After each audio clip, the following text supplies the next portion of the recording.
26,000 চাকরি বাতিল মামলায় সুপ্রিম কোর্টের রায়। পুনর্বিবেচনা অর্থাৎ রিভিউ পিটিশন আর্জি জানালো রাজ্য এবং স্কুল সার্ভিস কমিশন। শীর্ষ আদালতে পুনর্বিবেচনার আর্জি জানিয়েছে তারা। সুপ্রিম কোর্ট সূত্রের খবর, আগামী 8ই মে শুনানির সম্ভাবনা রয়েছে। ওই দিন মামলাটি শুনবে প্রধান বিচারপতি সঞ্জীব খান্না এবং বিচারপতি সঞ্জয় কুমারের বেঞ্চ। যদি এই রিভিউ পিটিশন গৃহীত হয় তাহলে কিন্তু পুনরায় শুনানি শুরু হবে। রায় বিবেচনা করা হবে কিনা সে সম্পর্কেও জানা যাবে। 26,000 চাকরি বাতিল মামলায় সুপ্রিম কোর্টের রায় পুনর্বিবেচনার আর্জি জানালো রাজ্য এবং স্কুল সার্ভিস কমিশন।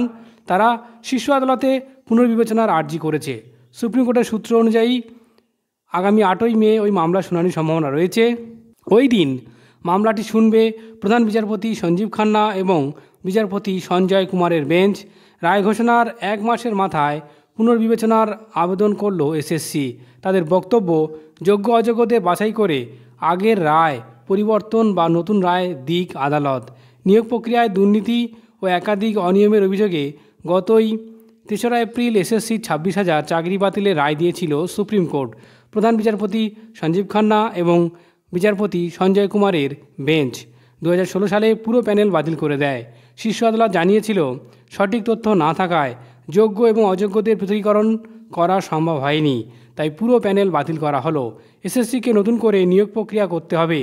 দাগি বা চিহ্নিত অযোগ্যদের বেতন ফেরত দিতে হবে। সুপ্রিম কোর্টের ওই রায়ের কোনো অংশই এখনও অবধি কার্যকর করা হয়নি।